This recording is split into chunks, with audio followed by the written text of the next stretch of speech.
Good evening and welcome to everyone in this room and in all the rooms across the world watching online. I'm Molly Rosenberg, I'm Director of the Royal Society of Literature, and I'm so pleased that we're joined by so many of you tonight for this Literature Matters RSL 200 event with our partners here at the British Library and with the Living Knowledge Network. Those attending in person today will have all had a copy of the bumper bicentenary edition of our RSL Review magazine. Here you can read more about some of the work we've introduced for our RSL 200 5-year festival and some of the previous speakers we've had as part of this event series. If you'd like to learn more about the RSL and the work we do, please sign up to our newsletter.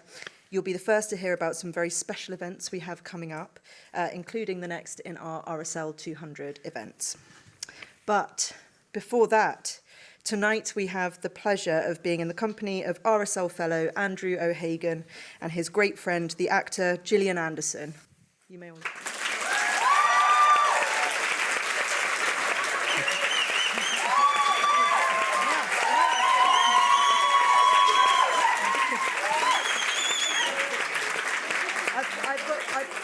I've just got to get to the end of my introduction and then you can... Right. In this extra special discussion, Gillian and Andrew will study some of their favourite literary characters and explore why literature matters so much to them.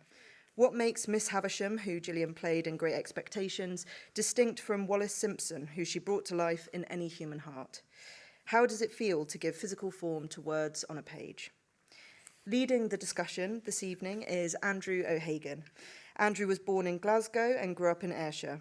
He has 3 times been nominated for the Booker Prize, was voted one of Granta's Best of Young British Novelists in 2003, and has won the Glenfiddich Writer of the Year Award, the Los Angeles Times Book Award, and the E.M. Forster Prize from the American Academy of Arts and Letters.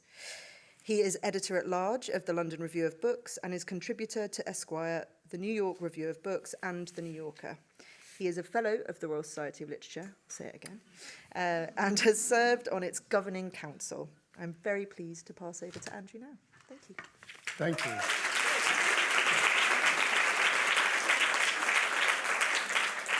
Thank you, Molly. It's so wonderful to see all your faces tonight.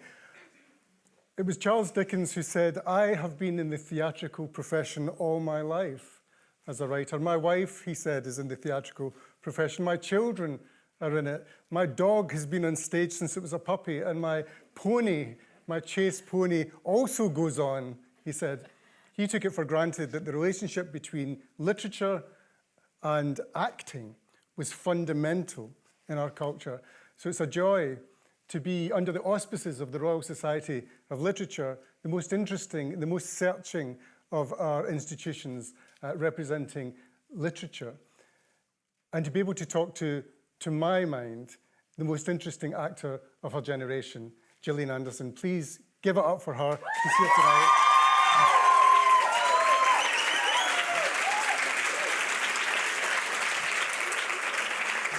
Now, I'm not going to waste any of our time on biography tonight. It would take me 15 minutes, at least, possibly half an hour, to go through even a summary of what Gillian has achieved as an actor. You all know her story. Born in Chicago, she's lived in London for a long time, and she has travelled the world representing this incredible panoply of characters over the course of her career. Women with strength, mystery, willpower, secret heart, and expansive motivation.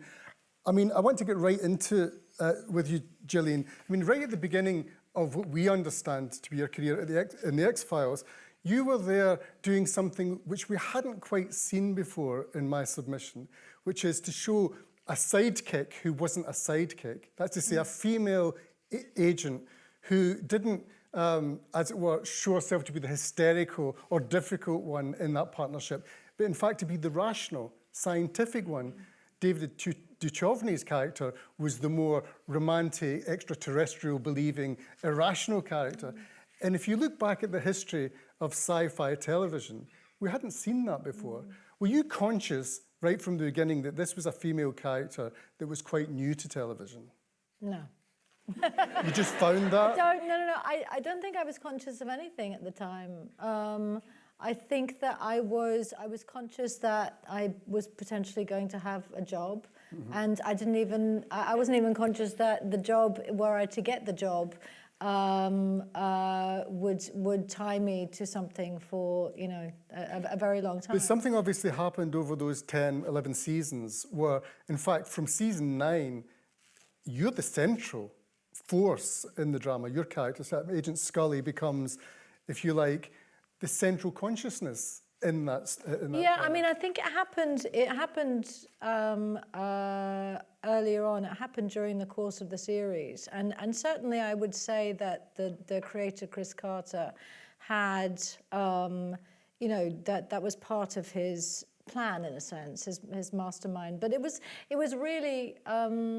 It was really the duo of them, I have to say, moving forward. The dynamic between the two of them had never really been seen before. You know, maybe the Thin Man films or something, but there was something very unique about that as well. But her trajectory was really, as much as anything, the trajectory of me growing up in front of the camera and being completely naive and just showing up in survival mode and trying to, you know, do what I was being asked to do on a daily basis. And anything that came above and beyond that, it was almost a gift from the writer in that he allowed the audience to project onto her. Yeah. One, we'd never seen anything like her before. Two, she was unique, you know, even in and of herself. But she was also something that could be projected upon by people. Yes. And we see it right up to the present day with Jean Milburn, is that you never allow yourself as a performer, I suggest, to become any male fantasist's, you know, version of a woman. You find the strength somehow in the character. I mean, of course, I can't suggest to you that you've always been planning to play these roles, because that's not how it works in anybody's career, not for a writer or for a performer, but there's something in your DNA, I suggest, that attracts you to women who absolutely define themselves not against male definitions of who she should be, but find something in herself, a power or a direction that comes from the character herself. I mean, the comic engine in Jean Milburn is that it's almost a reversal of what you expect a parent to be like in that situation. Yeah, and again, I'd have to say, you know, to be fair, that was very much, it is in the writing in Sex Ed, very much Laurie's writing in terms of where Jean sits in relation to the men in her life. I would say the thing that I brought to her was actually more neurosis than was even on the page, because it was important to me that, you know, Laurie not being a woman of a certain age, that we get to see a woman who is properly, you know, struggling and having to contend with all aspects of what being a woman in her 50s, a single mother, and negotiating herself as much as she is a relationship with her kids and trying to maintain, you know, an awakened sexual existence and also her career. And I think that's where we get to see both her weaknesses and her strengths are in contending with herself and both her failings and her, you know, successes in those relationships. Did you feel that when sex education was offered to you, did you feel it was a risk for you? I mean, are you conscious that you've got a persona as an actor in the way that actors traditionally, strong actors do? We think we know who Clark Gable is. We think we know who, you know, Rita Hayworth is. In a sense, are you conscious yourself? Are you able to say that some of the roles you're accepting run counter to who? No, I would say the only risk that I saw with Jean was for my two teenage boys.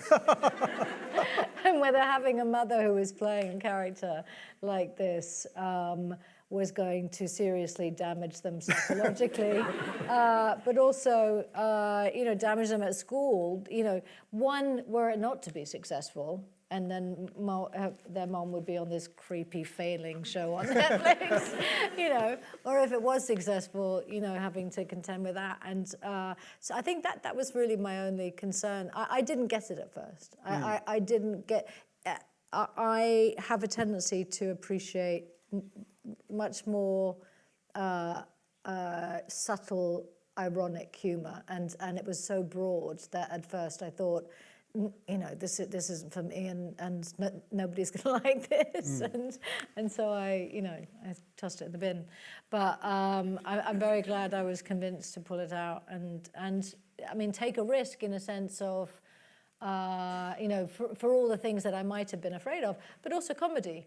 Even if one as an actor I have found, if it's not. It's very, very different acting comedy as it is drama, and I find it harder.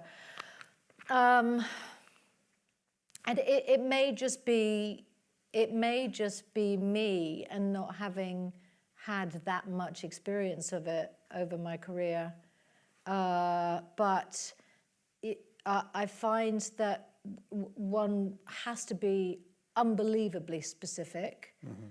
And very often, you can tell your body how to do. You can attempt to do something comedically, and very often, it can just not land. It can just not work. You can be trying everything, and yet it doesn't quite, or it's not. There's something that's not. And I know that having worked with. Give us a clue. We'll work it out between us. Johnny English, sorry. Rowan Atkinson.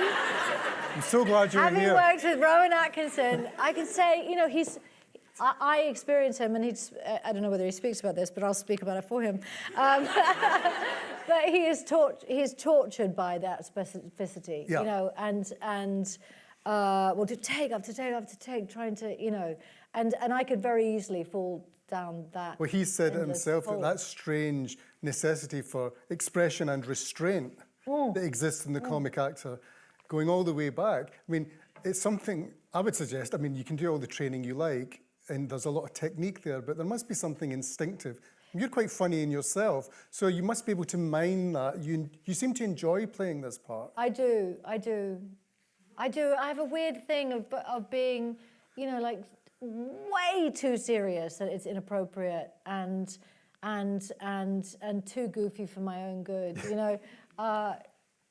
Somebody called me on it recently. I was working with an actor that I'd never worked with before, and he said, you never know what you're going to get with you. I was dumbstruck. And then I thought, he's fucking right. Yeah. He is. And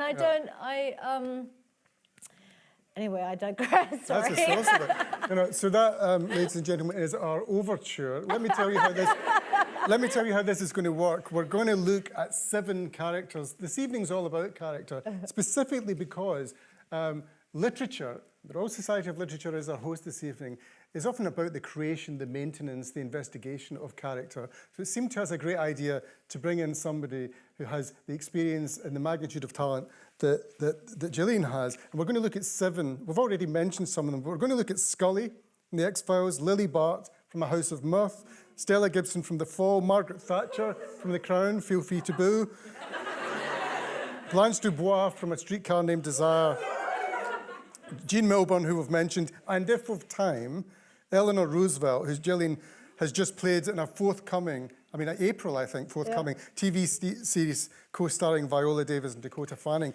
Now, we did start with... Michelle Pfeiffer. Oh, yeah, Michelle Pfeiffer.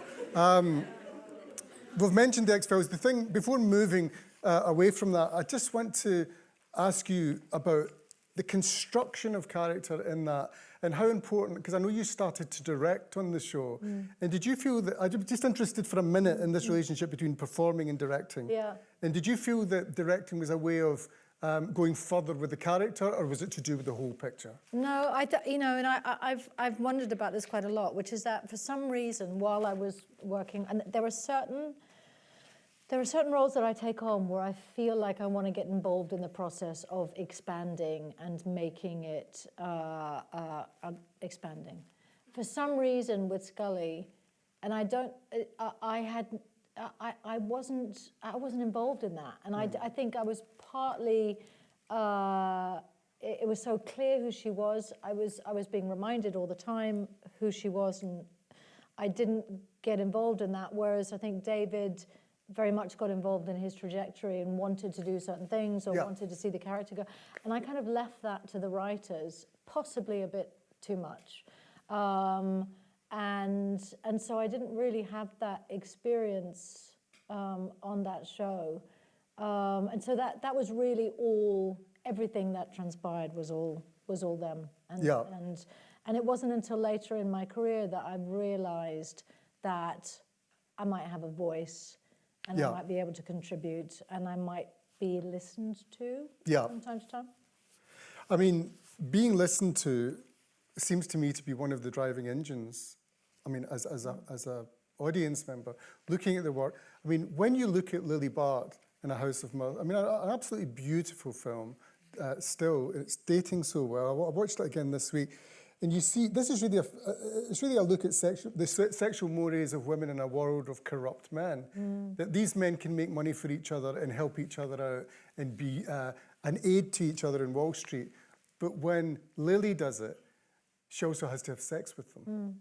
And if she doesn't, then, I mean, it's incredibly forward-thinking and political, that film, it seems to me. There's a beautiful moment where she turns down the proposal of marriage from Mr. Rosdale. And as she turns away, you manage to do disgust on your face without a single word being said. I remember looking at that, just in terms of character, and thinking, how do you do that? How do you manage to give the inner life of a character outward expression? I mean, can you address that? I mean, even in relation to that part, tell us about the journey with that character. Well, I do know that I have found that I cannot use real life, not direct real life stuff for internal lives of characters, and sadly and ironically, very often when I've been in the midst of playing a role, something in my life on the outside has mirrored it in one way or another simultaneously, which is really unfortunate. But it makes it then even harder to use it as a tool to get to a place or a choice. With Lily Bart, it's a very long time ago. I do know that I was terrified. I do know that this was the first, because it was the first time I had been a fan of Terence Davies. He was, he's quite an obscure director, and it was an art house film, and I happened to know his work and was slightly obsessed with his work, and so I was very excited to work with him and flattered to have been given the job. And I felt like I was proving I had an opportunity and a platform to prove that I could do something other than Scully. Yeah. And, at that point, The X-Files had become so big. And is that a worry, Gillian, the idea that at whatever point in your career, or for any actor, especially women, I suggest to you, that they'll be pigeonholed and restricted in the roles that they're allowed to play, that a big successful TV actress is going to be stuck? Oh yeah, I mean, I think it's less so now than it has been in the past, and it's also less so in the UK than it was in the US. I mean, I've spoken about this before, and it's also one of the reasons why I chose to move to the UK instead of staying in the States, was that for a very long time, actresses have been allowed to move between theatre, film and television effortlessly and not judged for doing TV and not punished for going back to do theatre. And so I wanted a bit of that in my career. And by being here, I've been able to have that. And since then, it's also become more acceptable in the States to do, to have careers similar to that for. And in terms of characterization, could you just give us a minute on this question of the relationship in terms of formation of character between a performer and a director, because there you are with Terence Davies. I mean, not only art house, but a director of great stillness and concentration, who'll let the camera linger as he does in the House of Mirth on a stream for a good few minutes. Well, there was in Long Day Closes. I remember being in college and seeing Long Day Closes in some art house movie theatre, and he had the camera was still on a carpet, with a light reflection coming in through the window and an image, and I don't know how long that camera remained on that carpet, but I wept. It's still on there. Yeah. I was weeping. He really does have the ability to express emotion, transition with, and I think there are a few directors that do this. Andrea Arnold does this really well, and it's quite rare. Yeah. To be Lynn able Ramsey, to just say, letting the camera sit. letting the camera, but also knowing where to put it. Yeah.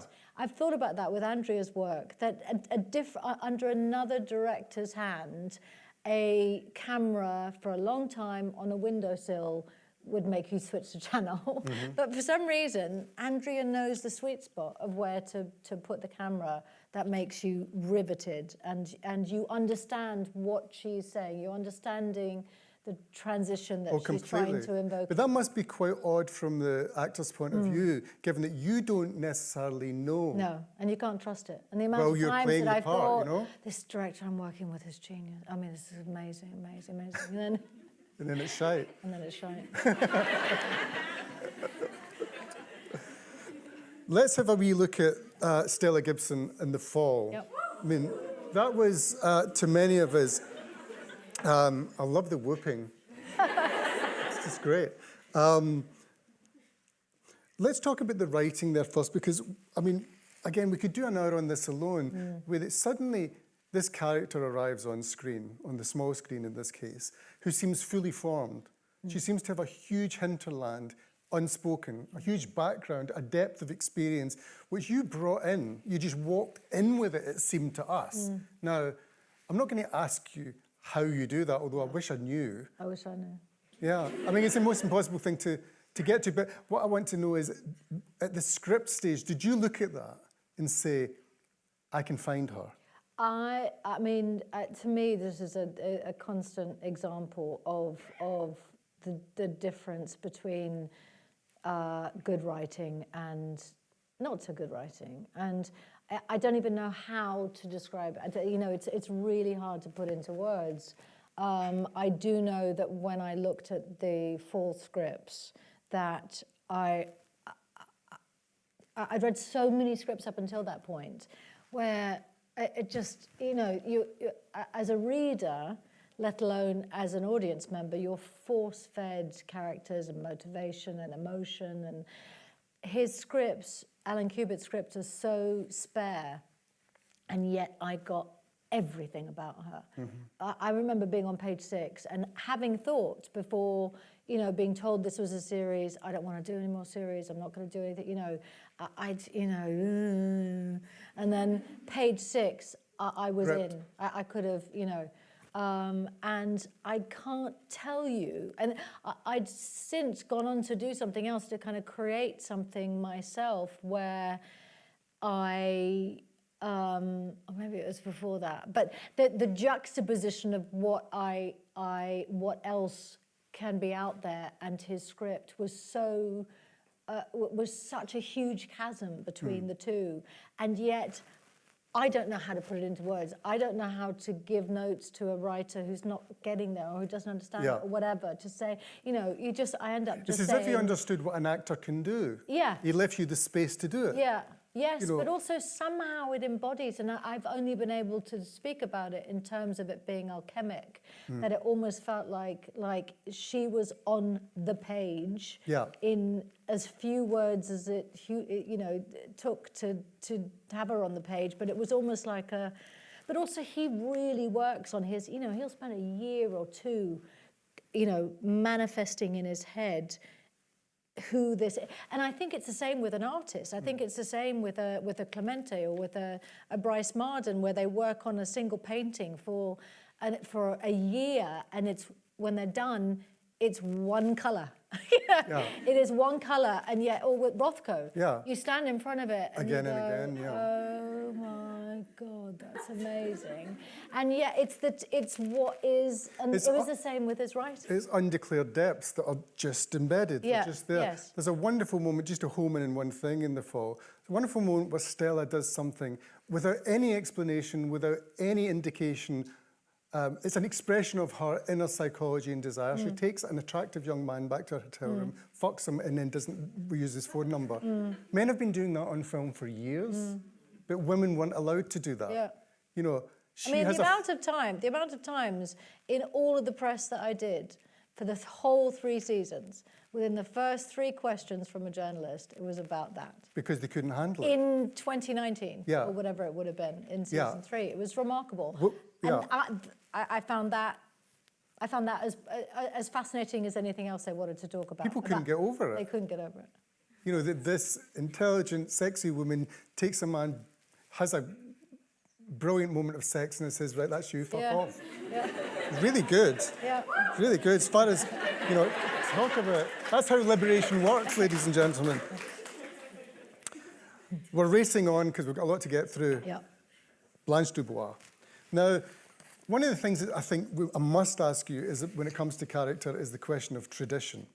Because some roles, it's not true of Stella, it's not true of a brand newly minted character that you've made before our eyes. But what about a character who's been minted long ago and who has been played famously, as Blanche was, of course, on screen and on stage many times?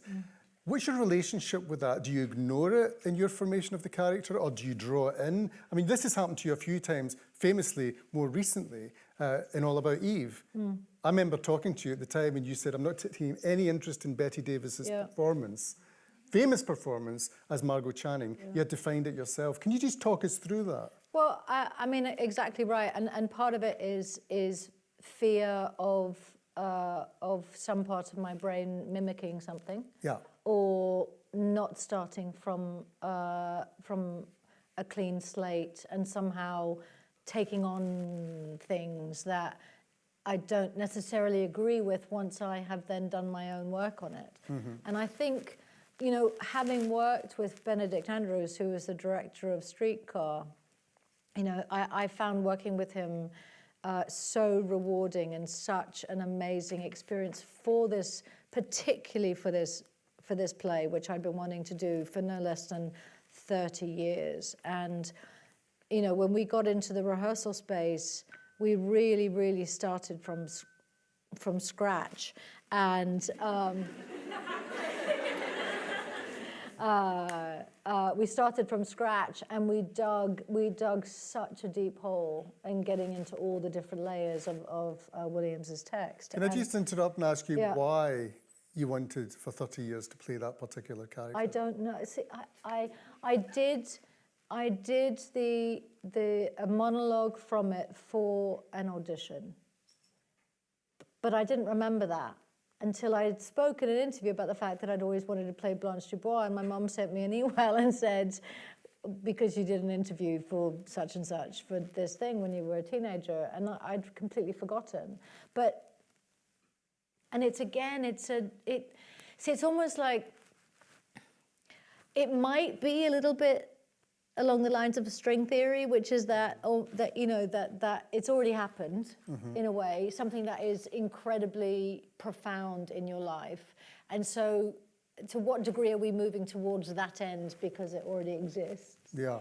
And I know I might sound a little bit mad at the minute, but and to what degree are we manifesting out of thin air? Yeah. Because it did feel, I can't tell you why. I couldn't tell. Because it's already but there was there. Identification. The language is there. She's there as a but I character. already but identified you're as a 16-year-old young lady. Yeah. I already identified with Blanche, and I knew that she lived inside me. But why? Well, I could see it at the time, and it seemed, if you don't mind the suggestion, at some level, not in a crudely autobiographical way necessarily, but at some level, intensely personal. You and I made a short film based on, it was a prequel to the play actually, which you directed. After we did the play. After the play. Yeah.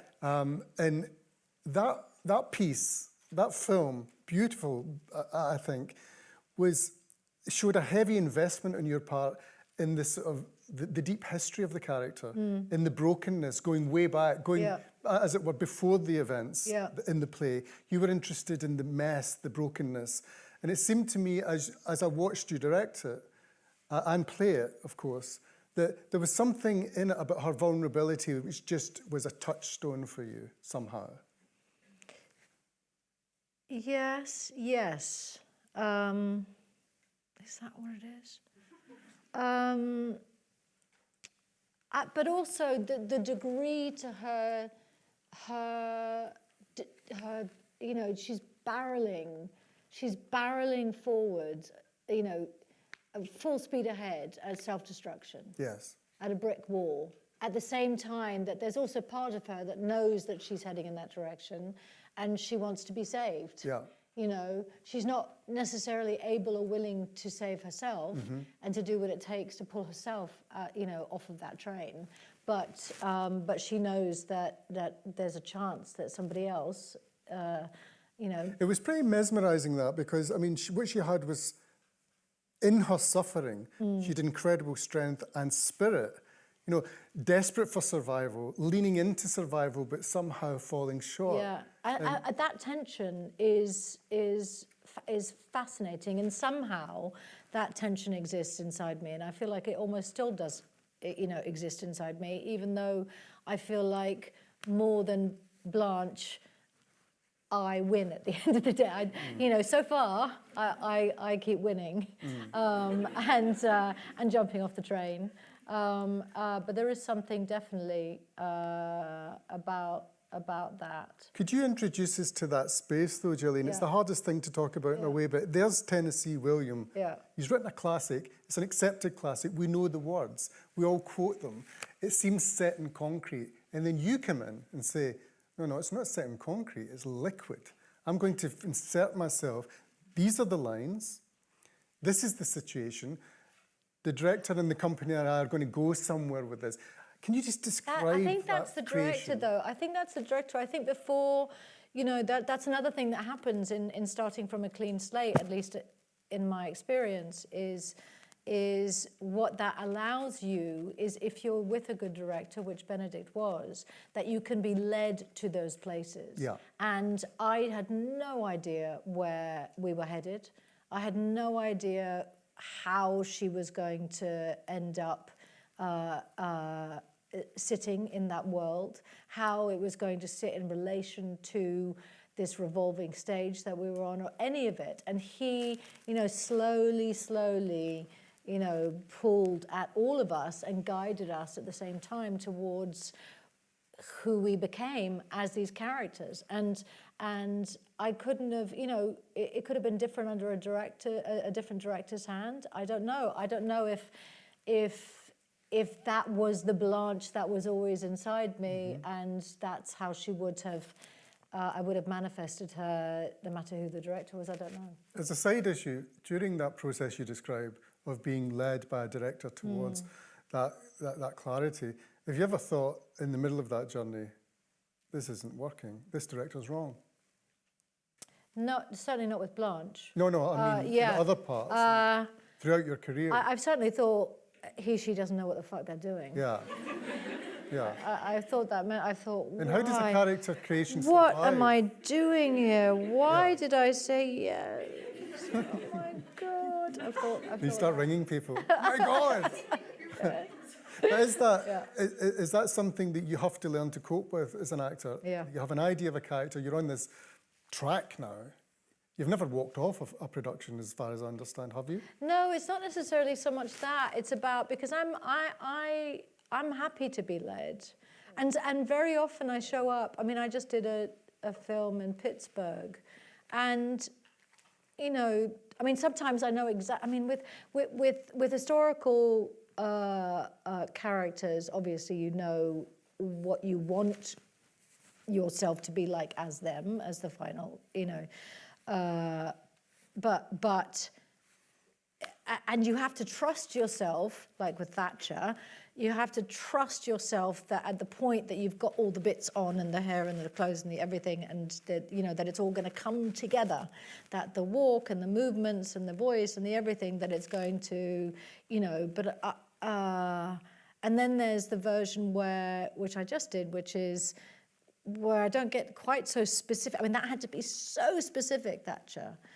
And always something I just did where kind of a loony character, not particularly well drawn out in the script, went knowing what she was going to look like because I'd done a lot of fittings, no clue who she was, but had to trust and chose to trust, other than some things that I'd made up in my head, that I was going to wait until actually I was kind of there on set with them to see how she turned up. Yeah. You know, and sometimes that happens, and you know, fortunately, I think it went all right in the end. Oh, totally. I mean, one of the things we're obsessed with, obviously, the RSL, is text, writing, how much of it is embedded in the art of literature. Oh, but well, obviously, I'll talk about that. I mean, sorry, I'll ask you a question. Well, that, I mean, it's just really a prompt. I know that you care about this because perhaps of all the actors that I know, and certainly among your generation, you're actually properly engaged with the question of literary character. You played Lady Deadlock, we talked about Lily Rabe. You've got a relationship with text and with, as it were, arriving at a character out of a famous text. Can you just give us a little... Yeah, I mean, I know with Lily Rabe that you know, I really studied the novel. And same for Bleak House, because there's only so much that a screenplay can hold, and particularly with something that is not multi-series but a single film like House of Mirth, you know, there's going to be so many things that are that the film is not going to be able to encompass that are in the book, and on the one hand you have to be able to immerse yourself in the novel, but let go enough that you don't then ring the director every 5 minutes and say, why isn't this bit in it? And why isn't that bit? And I think my character would do this. And, you know, and the same with The Crown. You know, working on The Crown is very much, it's not a biopic about the prime ministers. You know, it is about the Queen and about the Crown, and everything is through that lens. And so you can do all this research and work, you know, your buns off, but the parameters of what you're working within are only those six episodes, are only those slices of her life, you know. And so even though you may have immersed yourself entirely in, you know, her dealings with unions, or with the IRA, or with whatever it might have been, you don't get to go there. You know, you don't really No, but you seem to like to absorb the history or the kind of societal pressure. I feel, I mean, for me, I feel like if I didn't do that, even though it's not touched on within the text of the screenplay, that it would be, I would feel like, one, I'm doing the character a disservice, the human being a disservice, but also that the character would feel thin. Even in just doing the research and filling in all that stuff, is the Rothko. That was it, that was the layers. I remember this specifically, I mean, it wasn't a huge part, but it was a very important part in the adaptation of War and Peace. Or Madame Scherer, you know, the Salonese team, there she was at the top of the show. It's not like you wanted to study the Napoleonic War, but you needed, I remember us having a conversation on the phone, where you needed to understand what the historical pressure in that room was. And you just found it didn't come into the script. It wasn't something she said, it was something she was at some level. Just another layer. But let's get to Thatcher, because it's one of our famous 7 characters. And of course, we've been talking about text a lot, as seems right, but with Thatcher, what we must discuss is the physicality of the acting. That suddenly you were doing something with your mouth, doing something with your head, leaning into people in a different way. I'd never seen anything like that from you before. Of course, there's the look-alike aspect, and there's the big hair and all the rest of it. But more importantly, you did something to your physical being in that part. You dropped your voice. Can you just tell us how you found all that? Because it wasn't obvious that you would. It must have been tough.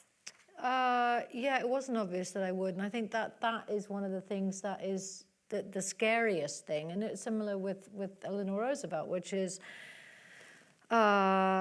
you know, but before, again, I mean, I guess that's the same with all of them, whether they are historical characters, literary characters, or you know, or brand new contemporary characters, which is that in order to say yes to something, I have to know that it already exists inside me. There's no point in going searching for it, because it you know, and so given that when I asked myself that question, could I be, you know, do I think I could play Thatcher?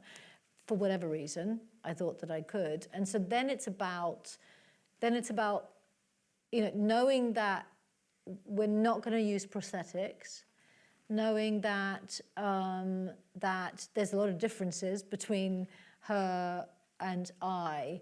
What are the aside from the givens, which are that you're going to have the helmet, and you're going to have a, you know, a bodysuit to make my girth a little bit bigger, and the shoes, and knowing that I'm going to study her mannerisms and her walk, and et cetera, knowing that I'm going to study the voice to the best of my ability and find a place where it exists somewhere between her voice and my voice, so it doesn't sound too over the top or too unreal or whatever. Then there is the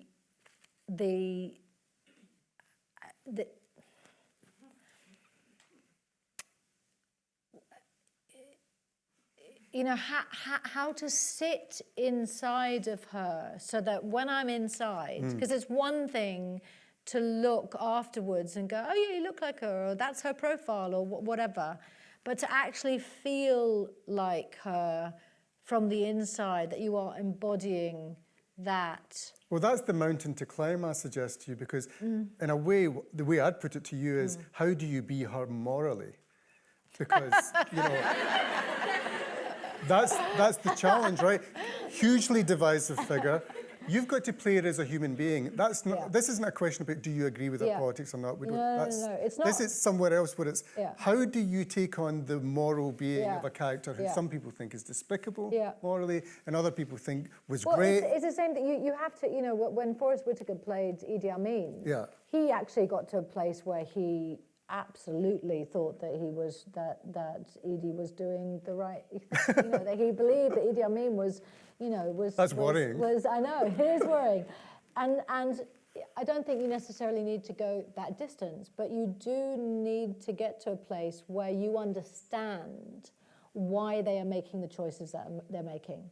You understand it based on what you now know of their childhood, of their upbringing, of their relationship with their partner, of their, you know, growing up in Grantham and having a father who was an alderman, and all the bits that made up who she was, being, you know, Methodist, and hugely impactful on the decisions that she made as a politician, and how the family worked, you know. Inserting yourself and understanding what makes somebody tick is the first step towards understanding how they then get to make those choices, so that you can play that scene, making those choices within the scene, and it feels genuine. It feels like you are embodying. Well, it was lovely to watch you and Olivia Colman in those scenes, because there's two extremely powerful individuals, both of them regal in different ways, and there's a kind of struggle going on as to who is the more powerful, who is the more correct. Of course, you can see in the performance, as I think, I mean, it's a judgment, I guess, you and Pete and the whole crew had to make about how are we going to make her look? Because in some of those scenes, she's working against her own best interest. You can see that she's fucking it up. She's not popular with the Queen in those scenes, and therefore the audience too might be like. Well, she didn't care. She didn't care. She knew she was right. Yeah. That's what she would have said. Yeah. Okay. And did you ever at any point think, oh Christ, I'm playing somebody who in everyday life I might have objected to, or does that not come into it? Doesn't come into it. Can't do? No. Because that would be a bar to playing. Yeah, I mean, I know, I'm very keen to play a murderer. Yeah. I've never been really given. No, I don't believe I've ever murdered anybody. The night is young. What are you doing later? No, absolutely. Always ready for killing.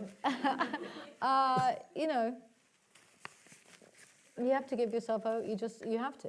So Eleanor Roosevelt, I mean, did that present a different That's something entirely different, because you can say all that, but I just, you know, one doesn't have to fall in love with her. I completely fell in love with Eleanor. I didn't realize, I knew she was an extraordinary woman, but I had no idea she was as extraordinary a woman as she was. And so it was just, I mean, just the delight in doing that research. And I mean, we're getting a bit of an acting masterclass from you, and I'm moved to ask you, were there things about Roosevelt that gave you a clue how to do her, how to find this extraordinary woman, other than the lines that are there in the script, obviously? Yeah. You know, again, it's about, to me, it's about the research. It's about going back to childhood. It's about understanding, you know, the thing about Eleanor that, you know, her self-esteem was unbelievably low for the majority, I mean, for her entire life. You know, she was raised essentially by her grandmother. She lost her mother and then her father when she was 8 and 10. She was sent off to a very mean grandmother, raised and then sent away to go to school. And actually sent to the UK to go to school that was run by a French woman who essentially kind of saved her life and taught her the kind of woman that she could be, you know, and she became that woman. But sorry, I'm so in love with her. Is it hard sometimes to leave a character behind? No, it's more, you know, she just had tragedy after tragedy after tragedy after tragedy, and her mother used to tell her from a very young age that she was ugly. And the reason why she was going to send her somewhere to be well educated is because she was never going to be able to use her looks. And so she had to use her mind. And she called her granny. Her mum called her. You know, those kinds of things inform a character. And you know, when you watch Eleanor later in life, even when she would give speeches in front of the United Nations, which she helped to, you know, to found, in a sense, she's tentative. Her voice is tentative. She's not. She's always referring to notes. Her voice is very high pitched and it's broken, and she pauses a lot and she says and she, you know, all those things that you think that strong, powerful women have a certain degree of perfection to that when they deliver and they give speech, you know, she's a perfect example of how you can be afraid and do it anyway. But you can show that you're full of fear, and you can do it anyway, and you can lead the United Nations, and you go beyond the fear, and you can go beyond the fear.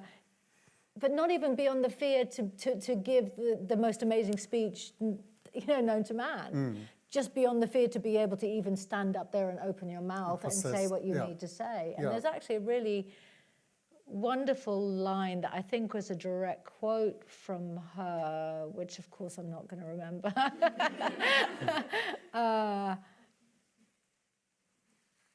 Which is that. Oh, I'm not going to remember it. But it's something to do with... Answers on a postcard, please.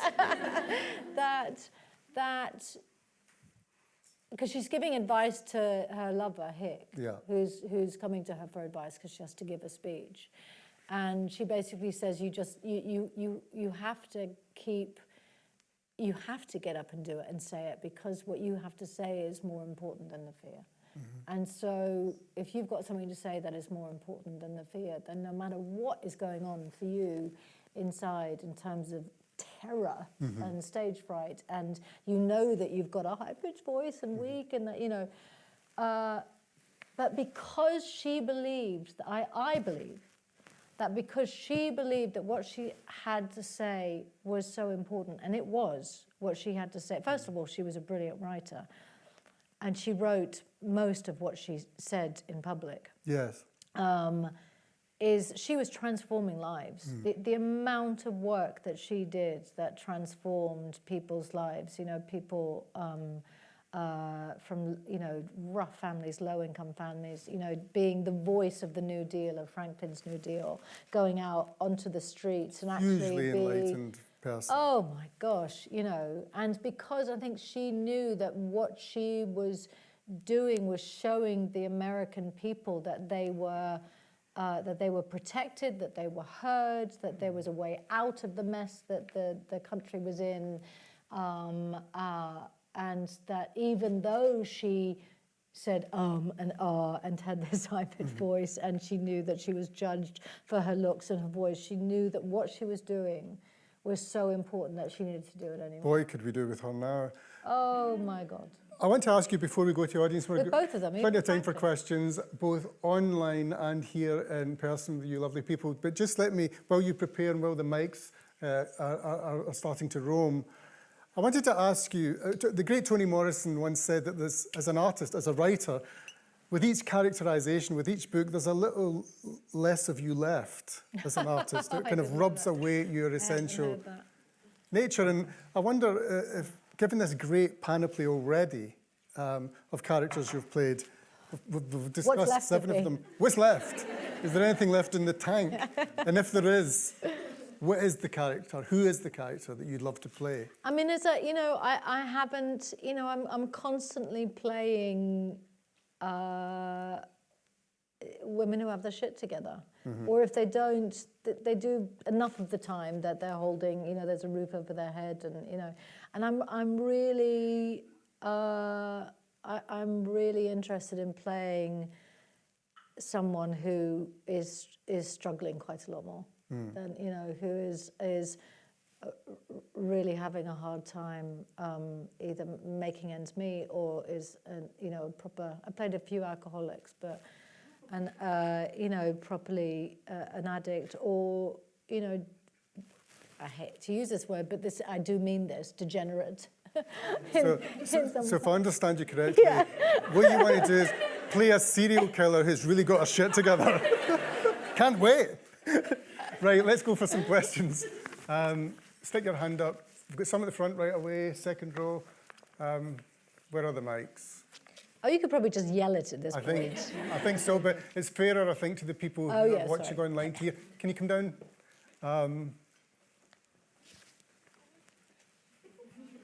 If you've got a mic in your hand, start asking your question. Save time. Down here. We'll get to you. Hello, Gillian. Are you able to address the rumours about you playing Sarah Paulson's wife, potentially?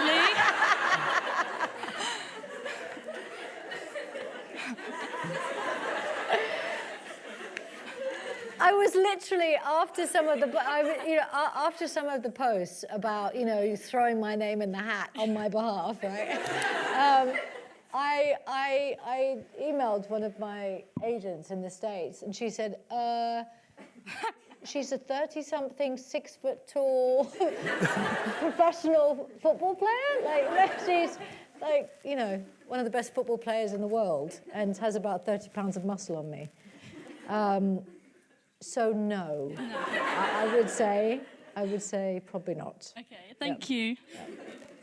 I think we've got one right Stick down here up. in the front. Yeah, plenty down here. Sorry, thank you. If you could be one of your characters for a day, if you could live as any one of them, who would it be and why? And I love you, and I think you're amazing. Probably Stella Gibson. I mean, I don't say Jean, but I kind of feel like I live Jean's life.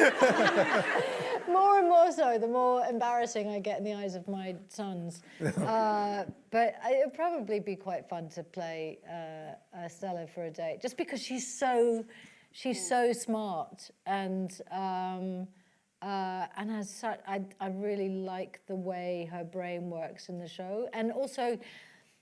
I wish that I could be a detective, actually. I'd love to, but I'm too stupid and too clumsy and don't take enough stuff in. I feel like I'm present, but on the other hand, I miss like 3/4 of what is right in front of my eyes. And also nobody would buy, if I knocked on people's doors or I like showed up at a crime scene, people would be like, isn't that Gillian Anderson? So it would be really nice to actually get to do it like for real, because I'm Stella Gibson.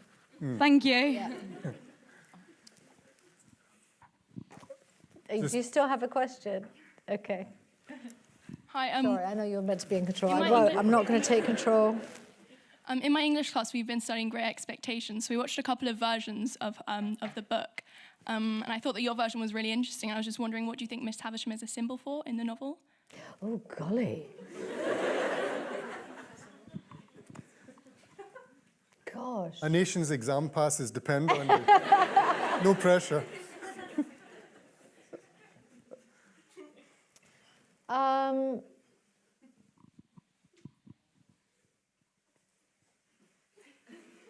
I mean, she's trapped. She's the embodiment of a woman who is trapped in an old-fashioned ideal of what a woman's role is meant to be, and that was in part why I chose to use a particular voice that I did too, because I felt like she was almost frozen in time as the 18-year-old that she would have been when she was at the altar. Am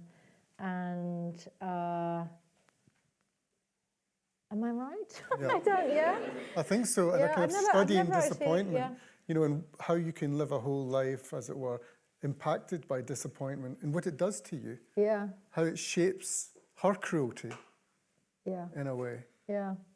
I mean, that was so evident in the way you played her, because she wasn't just some mad person. She was a suffering person, right? Yeah, yeah, definitely. And just eaten away with resentment and sorrow and self-pity, and none of those things attractive characteristics, but at the same time, kind of understandable and timeless, and particularly given the era that we're talking about, you know. So just cut and paste all that, you'll get an A. Yes, right there. And then we'll go further back. Hi, what's up? What's up? I just wanted to know, how was it to work with Lily Rabe? Oh, to what? How it was to work? I mean, it was so great. Sorry, can we have that question again? Because I know some people wouldn't have heard that. How was it to work with Lily Rabe, who plays Eleanor Roosevelt's lover, I will say, Hick. She was great. I mean, I've seen some of the episodes now, and the scenes but between the two of them, at least in the early episodes that I've seen, are really special. And I don't know what, I mean, I know what we were aiming for, and it seems like we might have achieved what we were aiming for, but I don't know why we're shocked, because they are, that there's a different quality that Hick brings out in Eleanor, and almost a girlishness and a softness and a giddiness, and yet Lily is she's so still, and she's so she's a curious, she's very, very unique. She's a wonderful woman. I really enjoyed working with her. She was a delight, and but I feel like it was because it was her. It was because of how she listened, how her Hick listened to Eleanor, that it allowed this other aspect of Eleanor to come out. Yeah. Fantastic. Let's take a couple of questions from online. We've got a huge response online from audience members all around the world. Okay. I'm just going to read out two for the purposes of Oh, wow, efficiency. okay. So Courtney joined via the Living Knowledge Network, and Courtney asks, when working with a new writer or producer, what's the most valuable information they can provide you with to help you get into character, and what do you prefer to figure out for yourself? Wow. And then there's another question. Wait, one at a time. Is that all right if I do one at a time? Okay, so the experience that I had on The Crown, which was they set a precedent that I wish could be manifested all the time. But the care with which the actors or anybody, the crew, all of the crew working on that series is such that you feel, everybody feels like they're valued and they're part of the whole. And also their research team is so exquisite and forensic. You could literally ask them for anything. I mean, I asked for some things, for them to find some things that were down such rabbit holes of, you know, detailed video, blah, blah, blah. And so when you've had that support, then not having that support, either because the producer doesn't know how to do that, it's not part of how a show is run, it's not, doesn't cross their minds, they don't have the funds, they don't, whatever. It really reminds you then how much of your career has been incredibly lonely, and you've been on your own, because most of the time you are kind of finding all that yourself and needing to. But the luxury of having producers that know and really care for the actor's process is invaluable and incredibly rare. With writers, it's. I don't want to get into I'm sorry.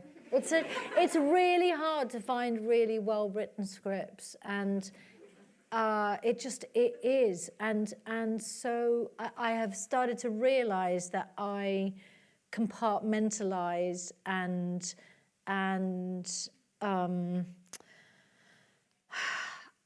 I have a tendency to not necessarily care more and give more if I feel like the script is giving back. Because but that would be natural, wouldn't it? It would, but it feels very petty. And well, you've got to struggle though if the script isn't there. Well, you've got to be a bit difficult. Come on. But it is hard when you know that it's like. But then it's down to me. It's like, well, what am I doing? Why have I said yes? Yeah. Anyway, it's a big. So I'll leave that there. And another question, and it came from Damien Barr, who's also a fellow of the RSL. Hello, Damien. And this one's for Gillian and Andrew. You can read one book again for the first time. Oh. Really relive a formative reading moment. Which book is it, and which version of you is reading it? Oh, God. That's a cracking question. We love Damien Barr, by the way. Hello, Damien. Do you want to go first? No. I'll pick an obvious example because I think it's important to pick something that you read perhaps in childhood.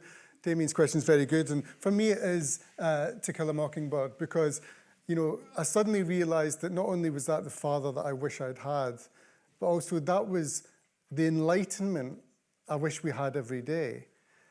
Was the understanding that a living work of literature, and by the way, the Royal Society of Literature is the great organisation for keeping these questions alive and adding to them and refining them and leaning into genuine change. And for me, that book, I could see that every time that book occurred to me all the way through my life, it would be a prism through which I could achieve a better understanding of who I was and where I was, what planet I was on, and what the morality was of that place, and what the complications were. Well, more complications today, just in how it's been reframed. That's right. And we live with great writing every day in that way. So I would love to be reading that for the first time tomorrow and starting all over again. Gosh. I'm really struggling. Mostly because some of my favorite books are so dark, and I'm not sure I really want to be in that place at this particular moment again. Although I do, you know, I mean, for instance, A Little Life. I'm not sure. I mean, I could not believe how good and profoundly devastating and richly drawn those characters were, and I really, but I'm not sure whether I want to put myself in that world at this particular moment. I'm trying to think of books that I've read when I was a lot younger. I didn't really discover reading, I think, until I was an adult. Not in a way that I wished that I had. So, but in the interest of time, I think I'll leave it at that answer. Just to, yeah. We've still got some time for more questions, so please fire your hands up. I feel there's always this sense that we should be fair to the geography of the room, so let's go to the middle. Yes. Hi. If you could give one piece of advice to young performers, what would it be? Sort of like, what would you maybe have said to your younger self? Well, I think I have a responsibility to change. I mean, I was asked at one point to write a letter to my younger self of advice, a letter that was then published, but it doesn't really relate to performance. And I guess in relation to performance is quite different, because it's, so what I have learned, and this is both for my, in the olden days of auditioning, and it still relates to performances as a professional actor, is that if you put everything you have into something, whether it's an audition or whether it's in a play or whatever you're cast with, or whatever it is that you're doing, whether the performance is dance or whether you're a painter or whatever, if you know that at that particular time, in that moment, with the information that you have and the time that you have, and that if you put everything you know you have into it, then that can actually feel like that's enough. That you know that you've given, you can't let yourself off the hook. You can't say, oh, well, I didn't get it because. There's two parts of this. There's the way that we can sometimes sabotage things by not really putting effort into it, because that means if we don't get it, then we can just say to ourselves, oh, well, I didn't really try. It's actually doing the opposite, knowing that you did the absolute best that you could do, and the fact that you didn't get it does not mean that the best that you could do is not good enough. It means that it purely was not meant for you. It was meant for somebody else. So then being able to then let go of what the consequence is, which is incredibly freeing, to be able to honestly say, look, I showed up my 100 or 110%. And same with Thatcher. I put everything into that. I felt like I did the best that I could do. At the end of the day, I'm sure there are people out there who absolutely hated my portrayal of her, but the majority could have hated and gone, what the fuck was she doing? I mean, what with the head and the, that could have been the majority. That could have been all the articles. That could have been, and I needed to be in a place where I felt like this is what I've got. This is what I've got. Take it or leave it, and really being able to, cut to, if that had been the case, I might not be sitting here. I might have quit the business. But the idea is that actually you have to get to a place where you can let go, and let go after auditions. Yeah. Just trusting that, and the amount of times that after the effect, when I haven't gotten something that I was particularly attached to, when I realised that actually I'm so grateful. I'm so grateful I didn't get that because ... another door is opened, or my mum needs me, or whatever. Thank you. Yes, you've got it. Hi, so I was wondering whether your character interpretation of Blanche had been led by Tennessee Williams's sort of kind of ahead of its time style within it, yet it was pulled down by the societal aspects of the time. It's a bit long. I think definitely, yes. I mean, I think that my interpretation, and I think probably led by Benedict, but certainly I came to this realization and understanding, was that the version of the moth to the flame Blanche had as much strength and fire in her than as it had vulnerability and I'll use the word weakness, but I mean weakness just in terms of her being under the control of the alcohol, being under the control of her relationship to men, being under the control of her own demons, and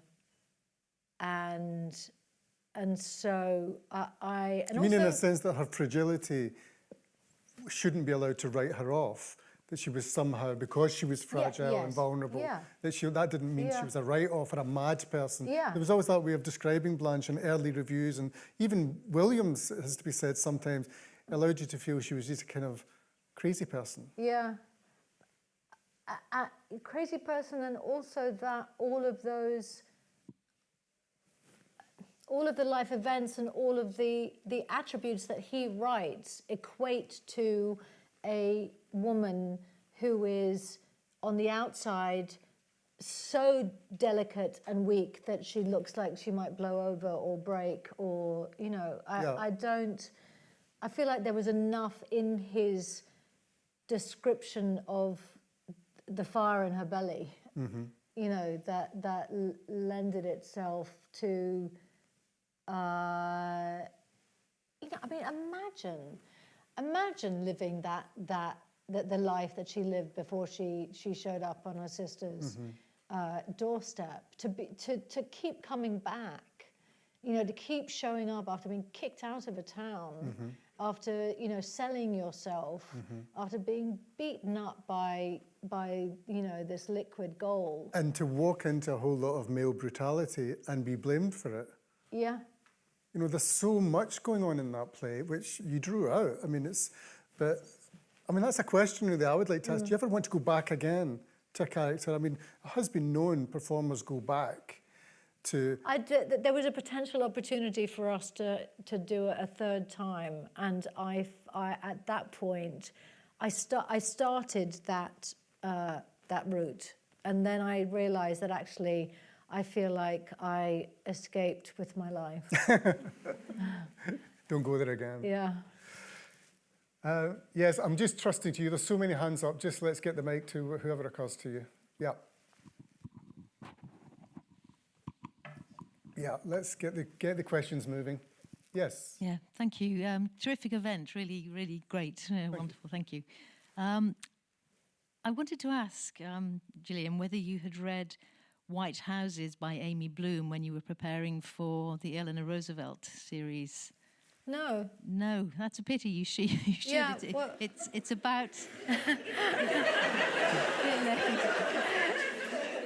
It's based around the relationship of Eleanor and Hick, and is really a wonderful read. So it's a pity, but. Thank you. Sorry. He's still reading. Yeah, who's got the mic? I've got it. Yeah, go for it. I wondered, I started to ask you a question on the Galaxy Zoom, and then the time cut out. Oh, and no. I wondered if you could finish it now. Okay. It's about Macbeth. You've often said you wanted to play Lady Macbeth, and I wondered, who would you choose? Which dashing Scotsman, or, you know, would you choose to be your, apart from Andrew, but would available. you choose to be your to be Macbeth? Can you think of a character? Well, you know, I'm going to answer this in a very disappointing way, which is that I've since decided against it. Yeah. Why? Too many portrayals in existence? No, I think after you've done, you know, such full-bodied, constant, immersed characters as a Blanche and a Thatcher and et cetera, I almost feel like I've, like Lady Macbeth is, it's terrible, but it feels too easy. You know, it's, in the same way that I almost feel like Hedda Gabler is. You mean too obvious? Too obvious. Yes. And Yeah. I did a Lady Macbeth as an audition when I was in my late 20s, I think, and it was that got me interested, but it was the same time that in the work that I put into it, and I don't know, I'm not sure. I'm not sure if I would find it satisfying enough, and I might be proved wrong. You know, I think it's an interesting piece of self-knowledge that, if I could venture, because I mean, Frances McDormand, I think, did a brilliant job recently on screen, but I think that it's a piece of self-knowledge to know that something's just slightly too predictable for you. So in a sense, it's like something being overwritten. There isn't enough room for you because people have already imagined you in roles like that, or seen you in roles like that, perhaps. Yeah, and it also feels like I've explored so much of it. It doesn't feel like it's something that I haven't explored yet. Yeah. Which is part of why I say yes to things. Sure. Well, you make good choices on that basis. You go with your gut, which must tell you, no, that's not going to be as exciting as it seems on paper. I kind of got to that when I was at the point of, am I going to give away months of my life to this? Yeah. I kind of made the decision not to. And I might come back to it, but yeah. Who's got it? Yep. Gillian, thank you so much for a lovely evening. I'm curious about one particular aspect as a Canadian now living over here. I'm keen to question you about your accent this evening. What feels natural to you now that you're living over here, and when do you have to put it on? When do you turn it up, turn the dial up? When do you turn it back down? How do you approach an audience, coming into an audience like this? What feels right? Usually it's about what's in my ear simultaneously, because that's how it I just got back from the States, and while I was in the States, the other half of my accent was part of how I was communicating. And it is, if I was 5 minutes on the phone with somebody from the States right now after doing this interview, I would fall into an American accent. And it's something that at various times I've tried to control it. I've thought, oh, this is freaking people out too much. I need to, and when I've tried to control it, it just sounds, I feel like I sound like an idiot. I'm trying not to speak with a British accent. I'm trying to speak with an American accent. I'm trying, and it feels very, it feels false. And what feels most natural to me, having grown up in both places, well, predominantly in my formative years, having grown up in the UK, this feels the most natural when I'm here, and American feels the most natural when I'm there. And it's kind of as simple as that. Okay. Hi. Can I ask you a question? Because I have a microphone, I have priority. Sorry. I can't see where you are. I'm here. So artificial intelligence. Sorry, where are you? I'm here. Oh, okay. Hi, sorry. So artificial intelligence is entering all kinds of arts, and there are computer games. There is augmented cinema that Cameron is doing. So what do you think? What is the future of cinema? There will be no actors at all. It will be all computer generated or not? And you personally, would you buy AI-generated art? Let's take the last question. The first question. Yeah, I think we just take the last question. The last question. Would you buy AI-generated art? AI-generated art, so not NFTs, actually AI-generated art. Why are you laughing?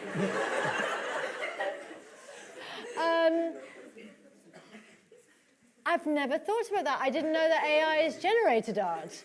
I mean, if I liked it and I could afford it, maybe. I mean, I don't know. Was there another part of that question that you wanted to address? The earlier bit? No. No. Got it. Okay, let's go. I just read Whitebird with my son because he had to read it for class, and Whitebird. Whitebird, yeah. That film. Yeah, and I thought it was beautiful, and I just wanted to know, they haven't really said too much about the movie adaptation that you've done. Can you tell us anything about the filming or the character or anything like that, or how you prepared for it? Directed by Mark Forrester. and I shot it in Prague at the beginning of this year. And it also has Helen Mirren, who is the grandmother. It started as a what do you call that? What is it? Graphic novel. Exactly. It started as a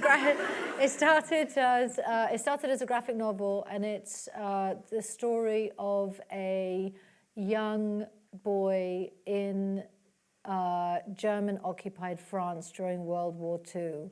The young man has polio, and he's on crutches, and he lives with his parents still, and he's in school. I think he's 14. He starts out as 14, and I play his mother, and he ends up helping a fellow classmate, a young girl, to hide when the Germans come to take the Jews away from his classroom. And so he helps to hide her, and he hides her in the barn outside their house, and for over 2 years. And they develop a very strong, beautiful friendship and relationship, and probably shouldn't tell you the end, but anyway, it was directed by Mark Forrester. I've seen it. It's really beautiful. The kids in it, the young girl and the boy, they are riveting, and I know they're trying to take it to festivals first before it comes out. So it's very sweet. Time for 2 more questions. Where are the mics? Yeah, go for it. Just get them into the hands of people with their hands up, please. Hi, Gillian, at the back. Hi, how are you? I'm just wondering if you've ever returned to the Merchant Hotel in Belfast, which you helped make famous, and if you keep in touch with Jamie Dornan.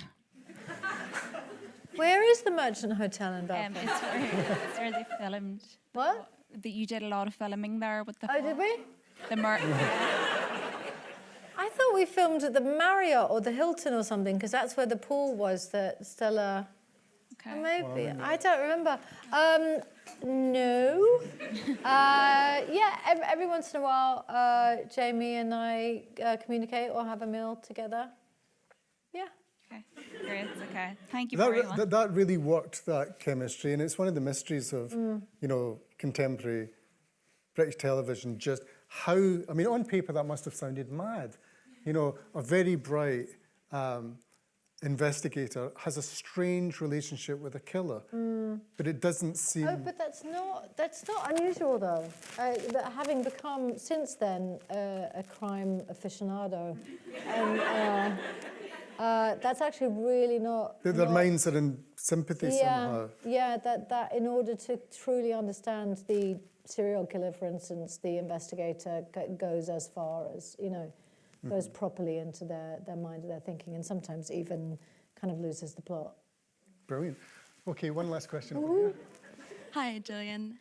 I'm here. Hi. Hi. So I might have misunderstood you earlier, but I thought I heard you say that when you choose to accept a role, you feel that it's either in you or it's not. And I guess you come across as really kind of cool, calm, and collected.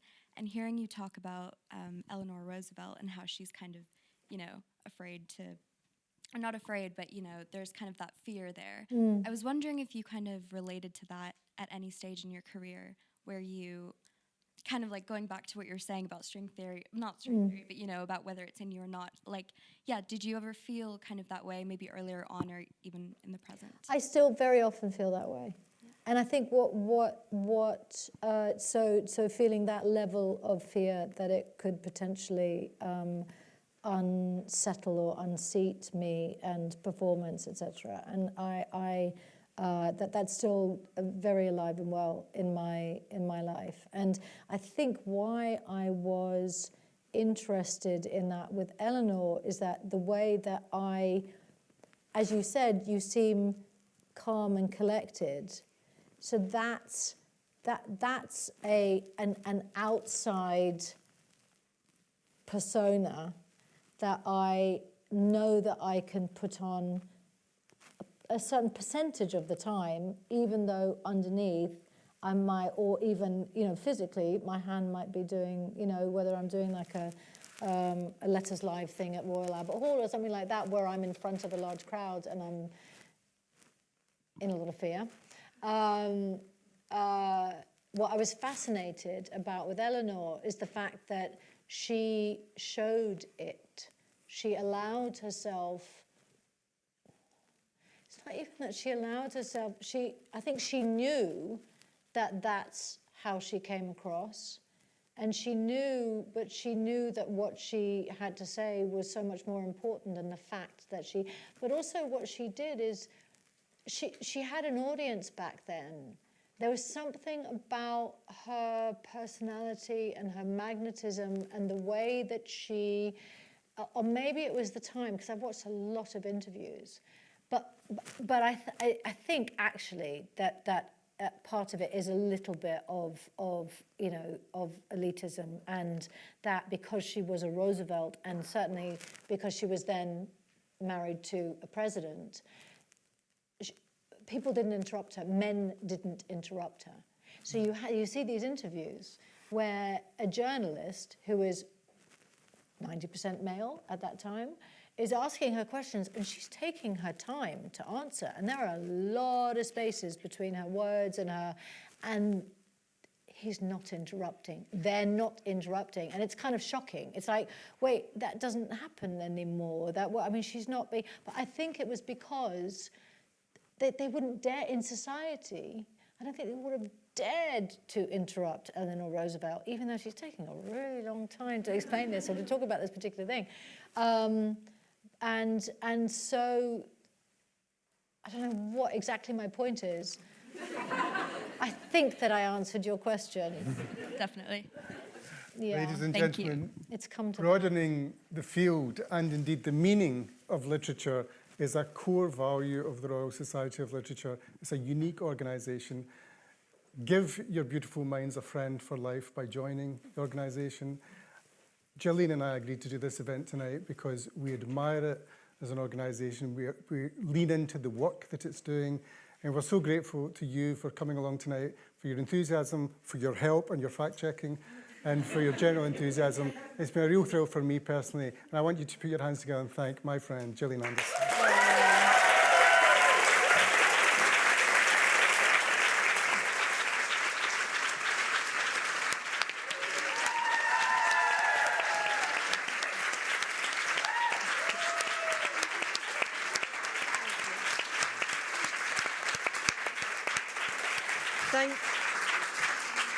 I'm gonna ask you to sit back down for 1 second. So I can say thank you so much, Andrew and Gillian.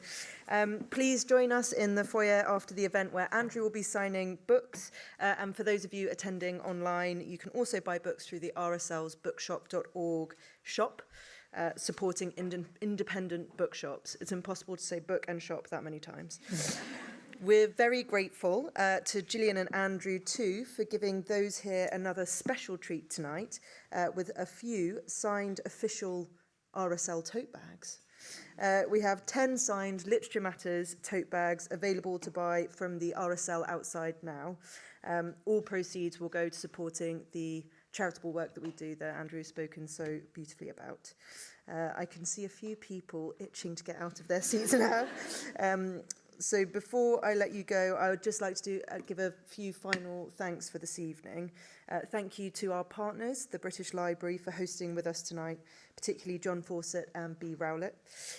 Thanks too to the team at Unique Media who have produced the live stream this evening, particularly Rebecca Godley and John Stetheridge. And a particularly big thank you to the RSL's events manager, Beth Gallimore, as this is her last event for the RSL before taking up a new, excellent and exciting role at the Bradford Literature Festival. So thank you, Beth.